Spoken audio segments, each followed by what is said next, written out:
joining us today for our Conceptual Physics Textbook Adoption Public Meeting.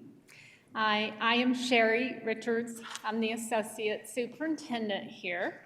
And because you guys took time out of your day, I'm going to let you introduce yourselves and tell us why you're here. So we have a board member here this evening, and I'm going to let her introduce herself and anything else. So. Hello. I'm Anna. I'm just interested in seeing the curriculum. I have a middle schooler here, although I don't know when this will take effect. She'll probably be gone by then. But still want to see, what we're expecting in our next curriculum. Okay, perfect. Tina. Hi, I'm Tina Jimenez. I teach 6th grade math, and I'm here just to support some of our middle school teachers and look at conceptual physics. What I asked about their middle school students. Okay, perfect. I'm Lori Brewer. I'm a math teacher at Lee High School, and I'm just interested because I'm curious to see how they're doing that using math and science in middle school for weekend. Thank you. I'm Lisa Lewandowski. I teach math at Lee High School, and I'm interested in seeing how mathematics in conceptual physics feeds into higher level math. Okay. I'm Heather Walsh. I am a speech language pathologist with our district, and I'm here because I want to know all things that are going on with the adaptive board attendee or meeting attendee, and so I'm here to learn a little more about the district. Okay, thank you. Hi. I'm Andrea Palmer. I have a child in 7th grade at Cooley, and then a 6th grader at Wonder next year, so I'm anxious to see what happens for the changes. Okay, perfect. My name's Stuart Beard. I as well have a child in 7th grade at Cooley Middle School, so I want to be here as well. Okay, great. June? Hi. Teacher and parent. I have a 6th grader, 8th grader, and 11th grader.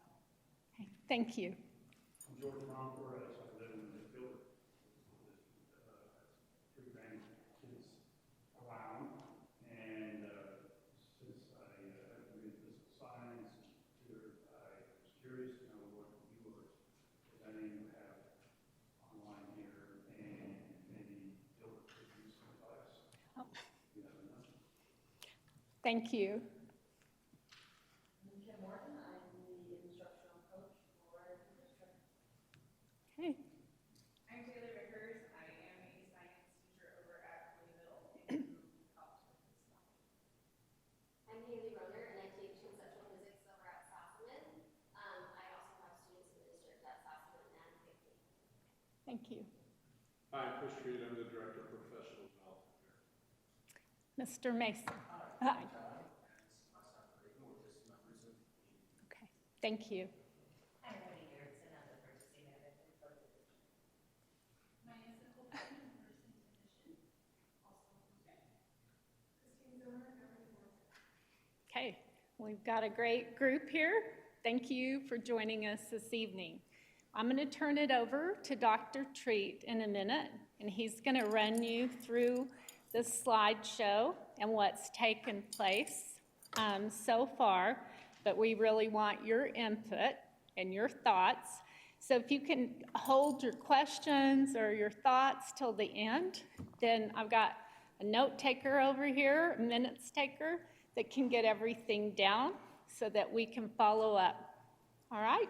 So Dr. Treat. Thank you, Mrs. Richards, and thank you everyone for coming tonight.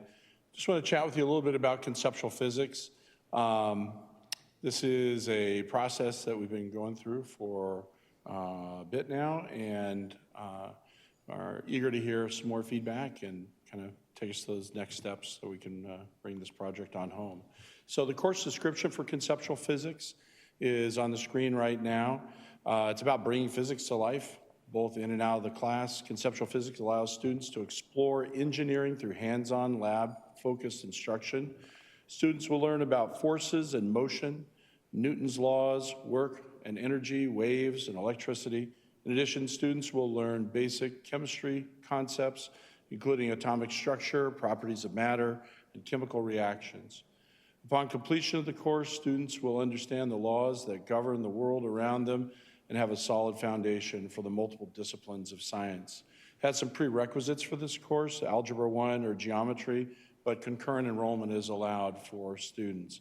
This is a middle school course, typically taken by 8th graders. And am I correct for folks who teach us, this is an accelerated course, generally thought of that? Okay, thank you. Yeah, generally thought of as an accelerated course. So this is for that middle schooler who really wants to start that exploration of physics at that middle school level, which is really fantastic. This process began when we identified some very specific needs. We know that the latest version of the Arizona State Science Standards happened in 2018. That's when they were first published, which offers a very different, a new approach to teaching science. Like many of the disciplines that recently went through their state standards kind of refreshes, it moved away from more vocabulary-based and more skill-based, more hands-on, more applying the discipline instead of merely hearing about the academic discipline. So one of our goals, of course, is to provide aligned materials for our teachers to utilize and for our students to learn from. And so that was one of the main ideas where we said, okay, we need to go ahead and get ourselves moving and get ourselves aligned with our adoptions. It allows us to also provide a chance to interact again. Every time you have new standards, every time you have new materials, you have chances like this to interact with the people who teach the courses and the parents of folks that send kids to us. And so this is one of the nice opportunities to do that. We formed a steering committee that was made up with Mrs. Richards, the associate superintendent. Wendy Garrettson, our purchasing manager, is on that committee. Kim Morton, who you met earlier, our K-12 instructional coach for science, and I was on that committee as well to just kind of help guide the process and get things moving. And the way it started out was we identified some teacher evaluators too, because while I may have some background in curriculum instruction, I know nothing about middle grade conceptual physics, and so it would be folly for us to go ahead and try to dive into that coursework without our experts. And we have a couple of our folks here, as you heard. Ms. Haley Roner from Sossaman is here, and Haley was on that committee of teachers that helped provide their input as they've reviewed these materials. And also Taylor Vickers, thank you very much, from Cooley Middle School, joining us.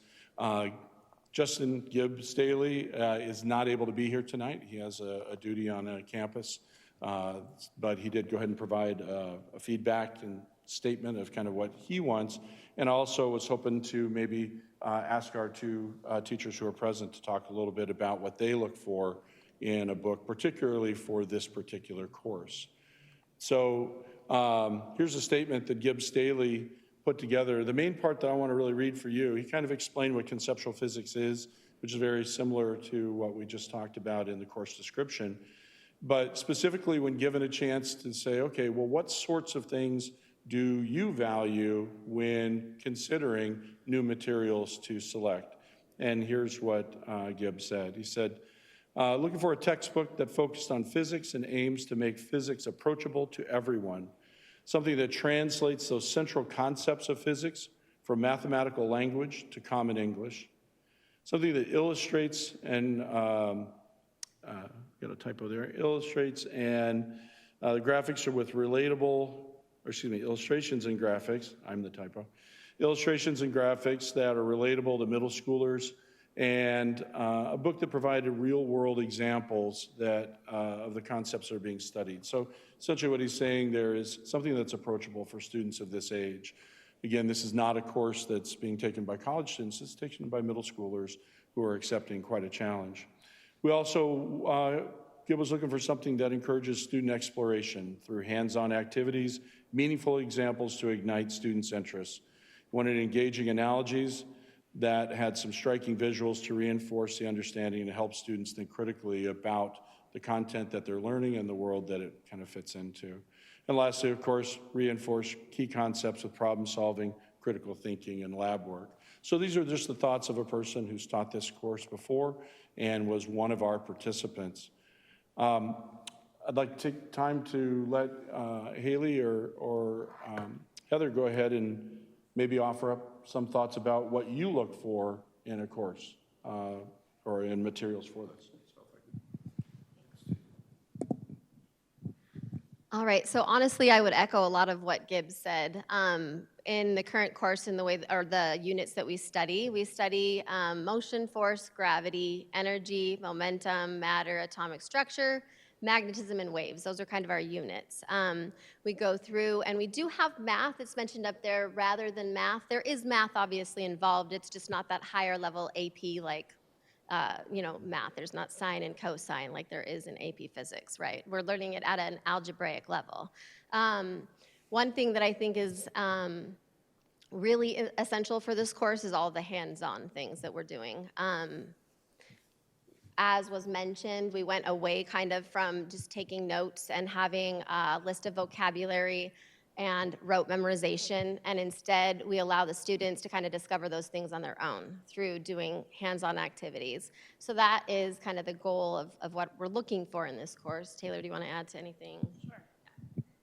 And because, well, first of all, I've taught physics before at my previous school, but because we are looking for a realization of these really conceptual and kind of meta thoughts, those hands-on and real-world examples are key for students to understand what's really going on. You can talk about a reference point until you're blue in the face, but until kids have those hands-on experiences, which can be hard as a teacher to come with on your own, especially across a field like this where there are so many different areas that we go through. To have something that has those concrete examples is really helpful for kids. And the more that they can be hands-on with their own learning, the more it's going to make an impression on them. So those are the kinds of things that we're looking for nowadays when we are adopting a curriculum. It's not necessarily just the textbook itself, but like what else does this program have to offer outside of that textbook?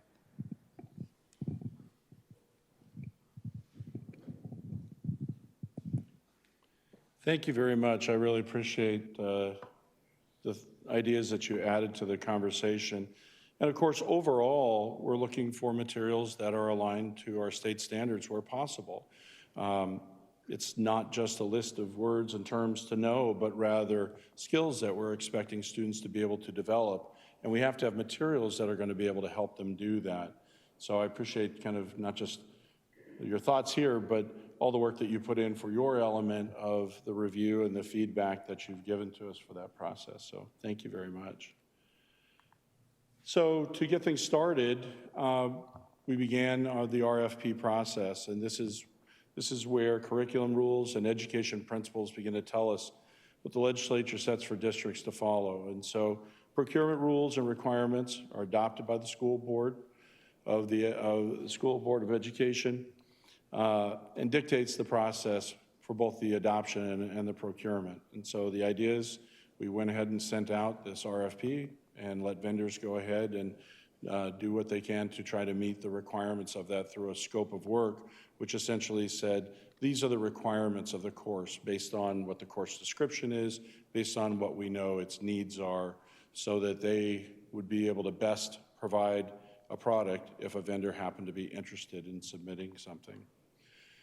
And so at that point, we began to evaluate all interested offerers, and we're really looking at it with two kind of lenses. First of all, does it align with the curriculum? Does it align with the course description? It has to actually teach the course that we need it to teach in order for it to be worth considering. And then second of all, the cost. Something could be completely aligned and wonderful, but far exceed any budget that you would conceivably have. And so this is kind of very simple criteria, but it's important because you can't responsibly commit to something you can't afford, and nor should you buy something that doesn't meet your actual needs. And so that's that first phase that we go through with this as a steering committee, and this is that phase 1 rubric. And all these materials are also available on the website, by the way, so you can look at them a little more closely. But the idea is simply to look at the offerers that come in and evaluate them based on those two primary criteria. Is this something that the district can afford within the budget? And is this something that will align to the curriculum of what the course is? And so the idea is that then you kind of end up with different categories. You have possibly a non-responsive offer, which is where they do not meet the basic procurement requirements, where, you know, again, with that scope of work where we explain what we're looking for, it's something that could also be something unacceptable, where it just doesn't meet the basic curricula of what we're looking at, and it won't align to the standards in the way that we need to. So in January, the steering committee members met and evaluated the submissions from the vendor and determined which submissions adhered to that RFP. And it was from there that we moved into that phase 2, which is where we had folks like Taylor and Haley doing their part to evaluate first individually on their own, where they were able to, they were given access by the products that advanced so that they could dive in and not just see a book, but they could see all of the related ancillaries that go along with that and really get inside of kind of the mechanism of how to teach this particular course using these materials. And then from there, the highest scoring books would advance on to phase 3. Well, in this case, there were only 2 offerers that met the criteria to start with. So from the 2 that were acceptable advanced from phase 1 to phase 2, and then in phase 2, our teacher advisors provided their feedback on those, and they deemed that both were worthy of advancing to phase 3. So the same 2 books then advanced to the 3rd phase, which is where we bring out the vendors and have an opportunity for the teachers and people from the public to interact with the vendors when they presented their materials to them. And it's a really powerful moment because it gives not just a sales pitch, but a chance for teachers to ask critical questions about the functioning of the course. In 2023, when you talk about a textbook, it's not just a hardback book like we think of in our minds from the past, but it's rather an entire package of materials that are all there to provide support for the lessons that are in there. And so it's very important for those teachers to look at those materials as well. Oftentimes those will include their assessments and the tools that we use to teach.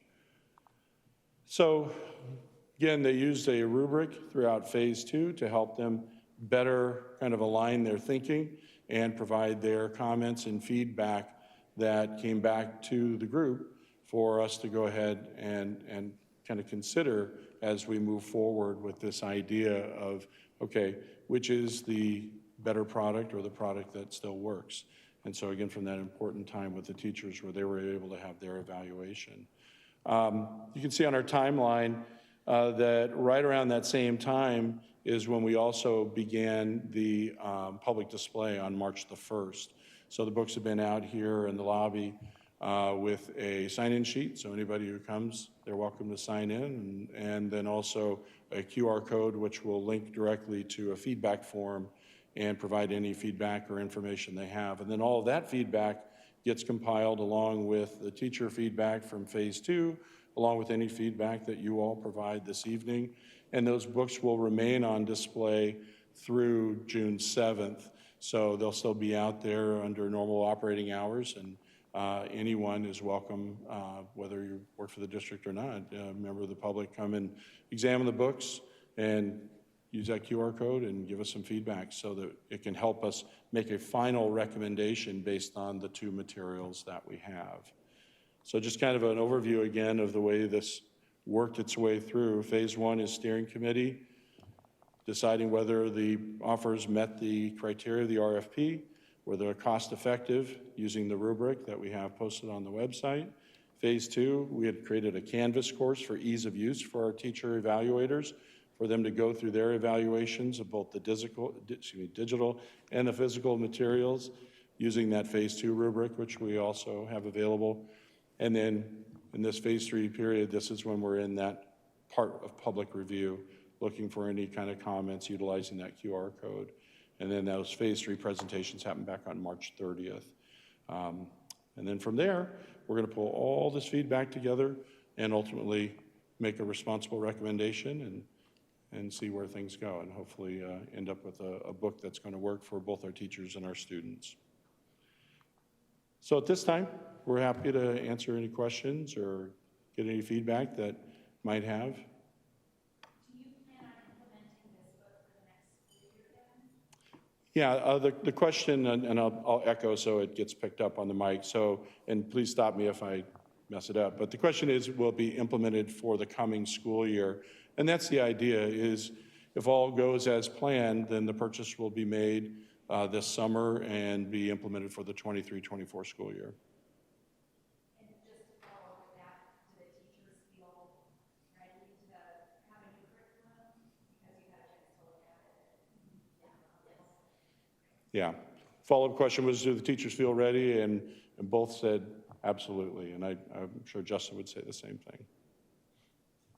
Yeah. For the digital resources, do they have to include like lab books that are digital that the children can use with their online computers? I'm going to let our science coach or either our teachers, because you are the ones that really dove into it, answer about, is there a digital lab book or something that goes along with it? Easier one-on-one with, so it's not like I should remember my password, you know? There'll be,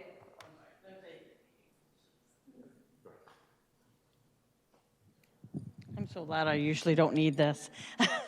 But there'll be a classroom set, and then the students will be able to log in digitally, and they will have their own book. And that book has, that digital piece has everything that the physical textbook has as well. Did that answer your question? Mm-hmm, yeah. Any? Yeah, and some teachers, well, because like she said, there is digital and, sorry, some teachers will choose to do digital and some will print it out because it's similar, right? There's an interactive piece, but they cover the same thing. So you have both options, I guess.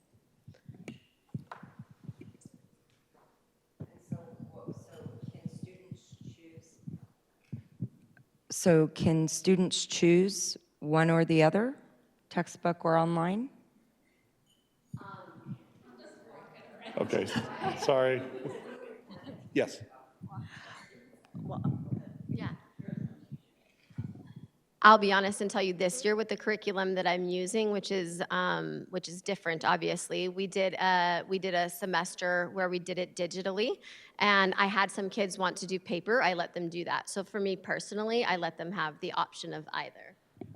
And same here. I always make sure that whatever I do on paper, I have a digital copy. And so this is really helpful if we have more cases of kids who are out sick and then they don't feel like they necessarily fall behind, or if there's some kind of family emergency. I think a lot of us, especially post-COVID, try to use both. It's sometimes easier if you have a physical textbook in your hand, but of course, anybody who has a special need, a digital option is always great, and we usually try to use both. And there would never be an instance where a student would be denied the materials because they didn't have access digitally. They would either have that, or we would make copies, or they would be able to check out a book type thing.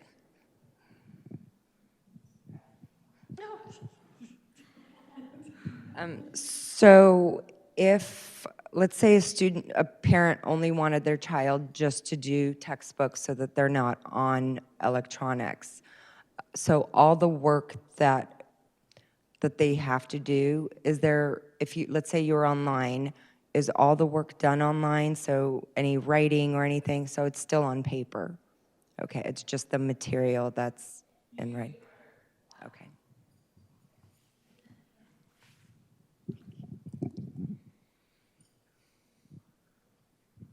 I was just curious about the prerequisites for algebra and geometry. So this course would only be available to the 8th graders who were in geometry. It's the 8th graders that are currently taking algebra, and then we have a small, oh, sorry. No, it's okay.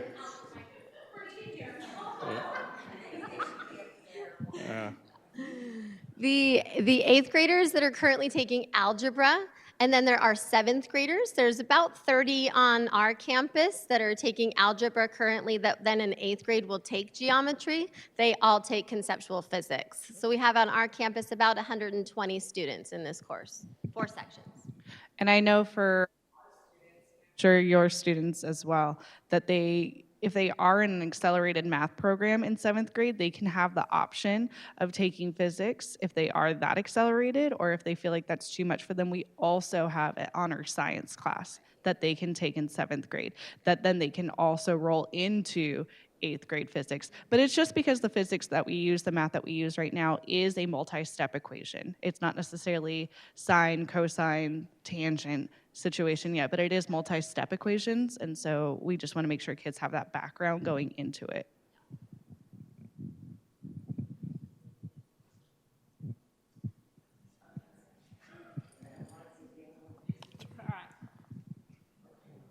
Is it possible to know who the vendors are, the 2 vendors that are included? Yes, the books are right outside. It's, yeah, Savas and McGraw-Hill. Yep. We can bring them in Oh, yeah. here if that's more convenient, but they are there.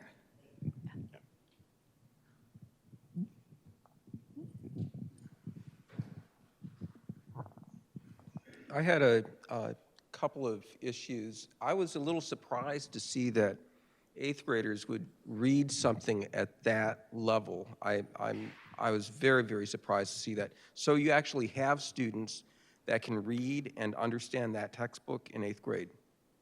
That is really surprising. Those are very accomplished students.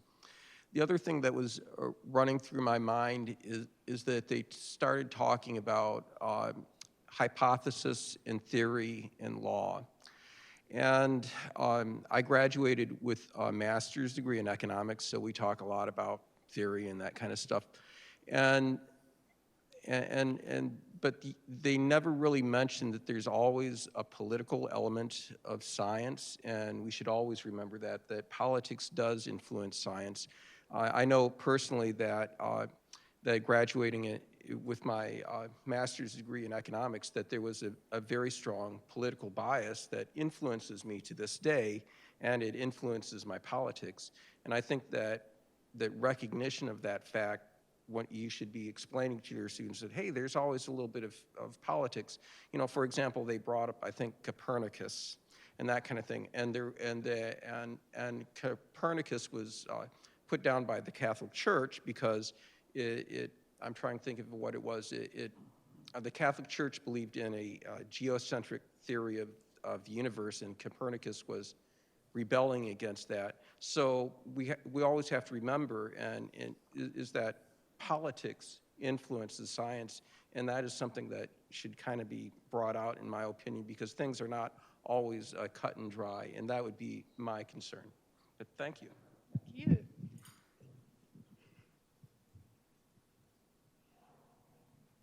Got good questions, good comments, and a great note taker over here. I just want to make sure, this is an elective, right? This is not every child. So what would the class size be for this potentially? And I'll make it a 2-parter. Oh, I don't know. Sorry. That's okay. We'll come back. Sure. It takes the place of their science course, so it's not an elective, but yes, so it is their science class that they take. My current classes are between 25 to 32. My last class period is 32. So we're only talking about 1 or 2 classes that are generally going to run. It's not obviously every child. 4. Oh, cool. Those are good. Good question. Yeah. So we have 8 sections in the district as it stands right now, 4 at each school. 8 sessions, 4 at each school. Yeah, something like that. 8 sections total? No, 4 you at each said I'm school. repeating it. Okay, good. I have Are you my trying- own mic here. I'm not tricking you. Okay. Yeah. Sure. Trying.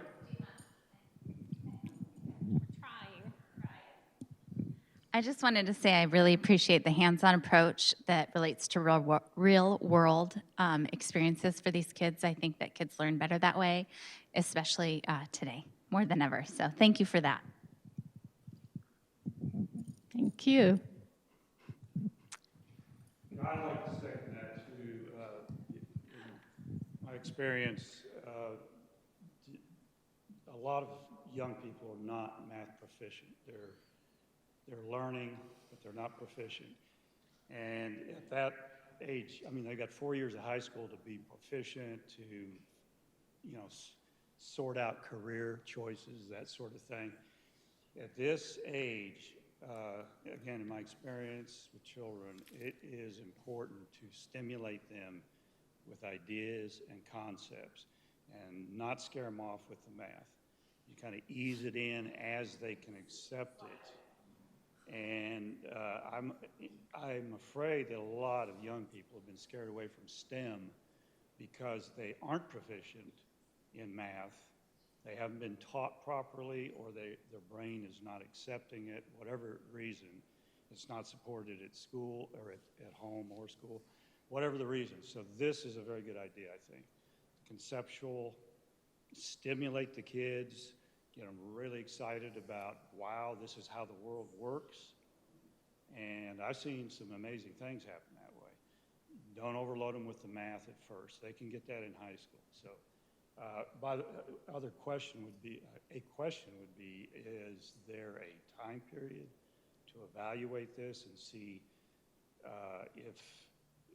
will the teachers evaluate this and say, yeah, there's a lot more acceptance, a lot more success with our kids this way, or is that just to be seen, you know, to be seen, to be determined? I mean, in other words, is there, you probably have this with every curricula, is to assess after a few years whether there's actually some progress. And this is a great question because it is important with every curriculum adoption that we go back, we revisit, is this working for our kids? Do we need to do anything differently? The experts can answer it probably. So I will say that this is a course already been taught in our district, and we have some curriculum and some things we've used. This just will help heighten and it, you know, what we are currently using, obviously, with more hands-on, with more digital options and things that we haven't had before. So it is working. We do a lot of hands-on already, the way that it is, but we need some more support, especially in the digital realm and in the realm of the hands-on stuff. But yeah, like it has been working. The kids are successful. We do a lot of hands-on stuff, and we sneak in that math, like you said, and they're like, oh, well, that's cool. I didn't know, you know. But yes, we do need those extra helps for sure, since our curriculum currently is a little outdated. So these math teachers over here are smiling. I see it. All right. Anything else? You guys are awesome for coming. Tina looks like she wants to say something. All right, thanks. So I'm kind of going to go on the opposite. I totally get what you're saying. I totally get for those kids who you don't want to scare them off, but having sixth graders who are accelerated, and I am constantly looking for something to challenge them, push them, who have tested into the algebra for next year at Cooley. You know, I'm like excited that they're going to have something that is going to, they're great at math and they're going to want that and they love it and they just want that challenge. So it can kind of go both ways. So I think I'm kind of excited about it. Yeah. Thank you.